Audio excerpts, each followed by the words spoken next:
കൃഷി മാസ്റ്ററിൻ്റെ പുതിയൊരു ലക്കത്തിലേക്ക് എല്ലാവർക്കും സ്വാഗതം. ഇത്തവണ കാലവർഷം മെയ് പകുതി ആയപ്പോഴേ ആരംഭിച്ചിരിക്കുകയാണ്. മഴക്കാലമായാൽ എല്ലാ വിളയിൽ നിന്നും നമുക്ക് കായ്ഫലം ലഭിക്കണമെന്നില്ല. ജൂൺ മാസത്തിൽ ഏത് പച്ചക്കറികളിൽ നിന്നാണ് കൂടുതൽ വിളവ് ലഭിക്കുക എന്നും അതുപോലെ തന്നെ മഴ സീസണിൽ ഏതെല്ലാം പച്ചക്കറികളാണ് നടാനായി തിരഞ്ഞെടുക്കേണ്ടതെന്നുമാണ് ഇന്ന് ഞാൻ നിങ്ങളുമായി ഷെയർ ചെയ്യുന്നത്. ജൂണിലെ മഴയെ പ്രതിരോധിക്കാൻ ശേഷിയുള്ള വിളയാണ് പയർ. വൈജയന്തിയും കനകമണിയും കുറ്റിപ്പയറും ഒക്കെ കൃഷി ചെയ്യാൻ ശ്രമിക്കണം. പയറിന് ശരിക്കും മണൽ കലർന്ന മണ്ണാണ് കൂടുതൽ അനുയോജ്യം. പയർ വിത്ത് പാകുന്നതിന് മുമ്പായിട്ട് വിത്തുകൾ 10 മണിക്കൂർ വെള്ളത്തിൽ ഇട്ട് വെച്ചതിന് ശേഷം നട്ടു കഴിഞ്ഞാൽ പെട്ടെന്ന് തന്നെ മുളച്ചു വരും. പയർ വളർന്ന് വള്ളി വീശി തുടങ്ങിയാൽ ചെറുതായി ഒരു പന്തൽ ഒരുക്കി കൊടുക്കണം. സ്യൂഡോമോണസും വിവേറിയും വേപ്പെണ്ണ മിശ്രിതവും ഇവയൊക്കെ ആഴ്ചത്തോറും മാറി മാറി ഉപയോഗിച്ച് കഴിഞ്ഞാൽ മുഞ്ഞ, ഇലപ്പേൻ, പുഴുക്കൾ പോലെയുള്ള കീടങ്ങളിൽ നിന്നും നമുക്ക് ചെടിയെ രക്ഷിച്ചെടുക്കാൻ കഴിയും.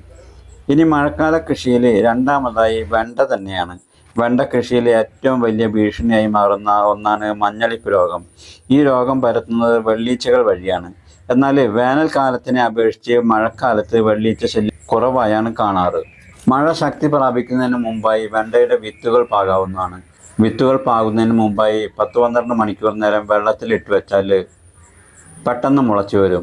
ഞാൻ സാധാരണ രാത്രി ആവുന്നതോടുകൂടി വിത്തുകൾ വെള്ളത്തിൽ ഇട്ട് വെക്കാറാണ് പതിവ്. നേരം വെളുത്തു കഴിഞ്ഞാൽ അവയെടുത്ത് നടുകയും ചെയ്യും.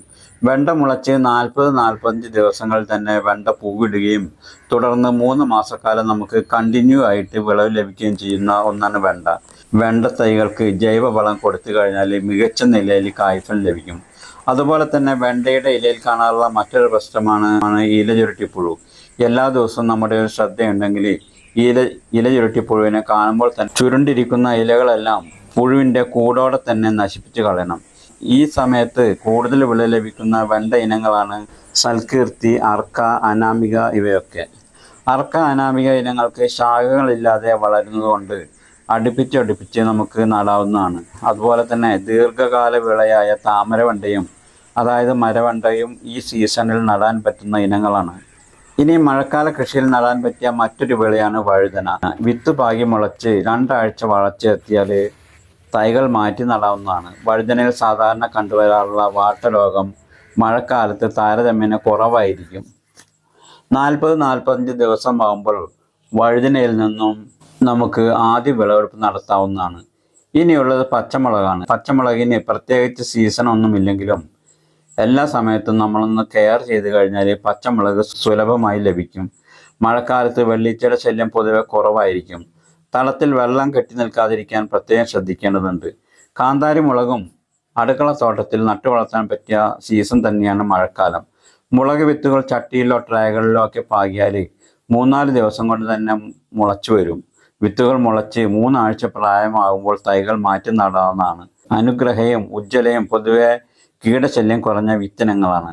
ഇതുകൂടാതെ ജൂൺ മാസ കൃഷിയിൽ ഇഞ്ചിയും മഞ്ഞളും നടാൻ ഏറ്റവും അനുയോജ്യമായ സമയമാണിപ്പോൾ. തടമെടുത്തും ഗ്രോ ബാഗിലും ചാക്കിലുമൊക്കെയായി നടാവുന്നതാണ്. നടുന്നതിന് മുമ്പായി സ്യൂഡോമോണസ് ലായനിയിൽ വിത്തുകൾ മുക്കി വെച്ചാൽ രോഗപ്രതിരോധ ശേഷി വർദ്ധിക്കും. അതുപോലെ തന്നെ അധികം പരിചരണമൊന്നും ആവശ്യമില്ലാതെ നടാൻ പറ്റിയ ഇനമാണ് ചേമ്പും ചേനയും ഒക്കെ. ഇവ നടുമ്പോൾ വെള്ളം കെട്ടിക്കിടക്കുന്ന സ്ഥലത്ത് ഒരു കാരണവശാലും ഇവ നടരുത്.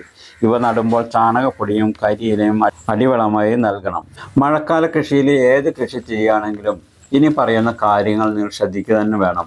അതിൽ ആദ്യത്തേത്, കൃഷിക്ക് വേണ്ടി മണ്ണ് തയ്യാറാക്കുമ്പോൾ മണ്ണിൽ കുമ്മായമിട്ട് മണ്ണിലെ പുളിപ്പ് രസം കളയുക എന്നതാണ്. പുളിപ്പ് മാറ്റാതെ എന്ത് നമ്മൾ നട്ടു കഴിഞ്ഞാലും വളർന്നു വരുമെന്നല്ലാതെ പല കീടങ്ങളും വന്ന് അറ്റാക്ക് ചെയ്ത് അത് നശിച്ചു പോകും. അതുപോലെ തന്നെ ചെടികൾക്ക് ട്രൈക്കോഡർമ സമ്പുഷ്ടീകരിച്ച ജൈവ വളങ്ങൾ നൽകാൻ ശ്രദ്ധിക്കണം. എല്ലാ ചെടികൾക്കും പ്രതിരോധം എന്ന നിലയിൽ സ്യൂഡോമോണസ് 20 ഗ്രാം 1 ലിറ്റർ വെള്ളത്തിൽ മിക്സ് ചെയ്ത് ഇലകളിൽ തളിച്ചും തടത്തിൽ ഒഴിച്ചും നൽകാൻ മറക്കരുത്. 2 ആഴ്ചയിൽ ഒരിക്കൽ നിർബന്ധമായും ഇത് നൽകണം. അതുപോലെ തന്നെ മഴക്കാലത്ത് വിത്തുകൾ നേരിട്ട് നിലത്ത് തന്നെ പാകാതെ ട്രേകളിലോ ചട്ടിയിലോ ചാക്കിലോ ഒക്കെ പാകി മുളപ്പിച്ച് മാറ്റി നടുന്നതായിരിക്കും നല്ലത്. തുടർച്ചയായി ശക്തമായി മഴയുണ്ടെങ്കിൽ ഒരു മഴമറ കെട്ടി ചെടികളെ സംരക്ഷിക്കേണ്ടതുണ്ട്. അപ്പോൾ മഴക്കാല കൃഷിയെ പറ്റിയുള്ള ഈ ഒരു വീഡിയോ നിങ്ങൾക്ക് ഉപകാരപ്പെട്ടെന്ന് കരുതട്ടെ. ഇത് നിങ്ങൾ യൂട്യൂബിലാണ് കാണുന്നതെങ്കിൽ സബ്സ്ക്രൈബ് ചെയ്തും അതുപോലെ ഫേസ്ബുക്കിലാണ് കാണുന്നതെങ്കിൽ ഫോളോ ചെയ്തും സഹകരിക്കുമല്ലോ. ഇനി മറ്റൊരു കൃഷി ടിപ്സുമായി വീണ്ടും കാണാം. Okay, thank you.